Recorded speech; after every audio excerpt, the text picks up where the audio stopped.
KSSK News Time, 8:07. Everybody's been asking, when are you going to play it again? When are you going to play it again? Well, here it is. Because, we won't get down on the TV stations. Daryl Huff actually did the story on KITV. Channel 2, I think, ran something where Sam Sloan set the governor straight afterwards. But nowhere will you hear this 1 minute and 45 seconds of the governor going after Representative Barbara Marumoto. It was all about taxing pensions, right? Mm-hmm. And, of course, you can tax income as little as $37,500. Representative Marumoto was upset about that. The governor did not understand his own proposal. Didn't understand that you could tax income as little as $37,500. That's the adjusted gross income. And he didn't understand it, so he starts going after Representative Marumoto. And she just kind of sits there and takes it rather than throwing something at him. But he just keeps digging and digging, and instead of saying, hey, why don't you get, we'll talk about getting the facts straight or something, he just keeps digging. We will use a little buzzer here to point out where the governor is wrong. You will hear a lot of buzzing. If you want to put forward an argument, Representative, and you want to characterize it as cruel, then the least you can do is accurately represent what it is that we're talking about. She did. We're not talking about someone whose sole income, total, is $37,500. Yes, you are.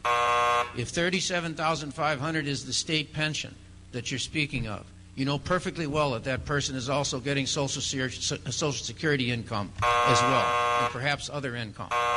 So if you want to start an argument about what constitutes cruelty, then I think you ought to at least be accurate about what we're talking about in terms of the numbers. She was. Thank you. I think the legislature will be looking at the numbers. This is one area I'm sure that the legislature will receive a lot of entreaties to not pass this particular That's tax. why it's very important that you be accurate She was. in what you respond when you talk to people. I said before, I'm wide open. I'm willing to negotiate. I'm willing to deal with these numbers. But if anybody wants to try and manipulate the numbers for a personal political agenda in order to try and score political points, let me tell you, this is one governor that's not going to put up with it. You put accurate numbers out there, and I'll deal with it. I'll deal with it honestly, and I'll deal with it straightforwardly with you.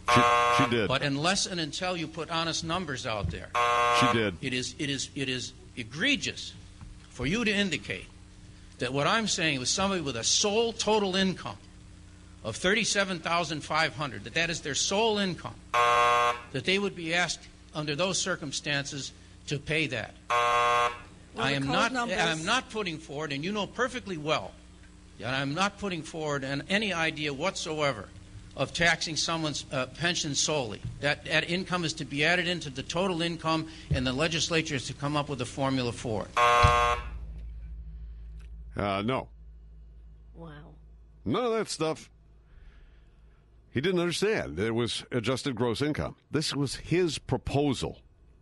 And it's painful to see him digging a hole because now he can't, I don't know, can he go back and apologize? Because he accused her of egregious and manipulating numbers for personal political gain. Well, yeah, he was. But is there any sort of an apology now? Does Representative Marumoto get a letter from him saying, "Hey, sorry, I was out of line," or anything like that? I don't know. Evidently, Sam Sloan did something on Channel 2 and set him straight. Daryl Huff did the story on KITV. And somebody said the Star Advertiser had a column on it. But where's the outrage about that? Where's the apology? Where's the coverage? It's one of those Saturday Night Live. What was Gilda Radner's character? I don't remember. Emily Latilia. I don't know. The girl who said, "Never mind." Oh, never mind. Never mind. Wow. Egregious for sure, but not for the reason you thought, Governor.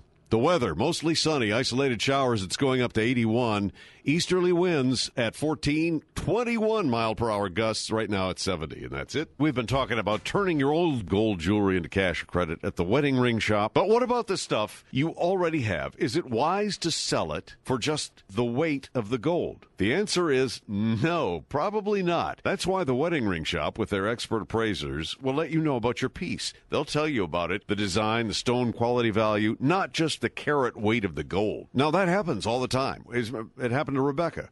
Rebecca's lady works with us down the hall. She's in the production department here at KSSK. She told us how great it was. She picked up some extra cash. She took some of her old gold jewelry into the wedding ring shop. Not once, but twice. First time, they just paid her for the gold jewelry. Second time, she took her blue diamond ring in. It was missing a small blue diamond, so she said, should I sell this? And they said, no way. Repair that one. It is a keeper. Do not sell that. So they found the perfect matching stone. She's wearing her ring again. They're the wedding ring shop. People you've trusted for 23 years. A name you can trust. KSSK Radio. Oh, and we find Hawaii Reporter put it up on their website. And we have just put it up on our website if you want to hear that audio from, what was it, Capitol TV or something, whatever that TV station is that covers the Capitol. Anyway, it's up at KSSKradio.com on the Perry and Price page.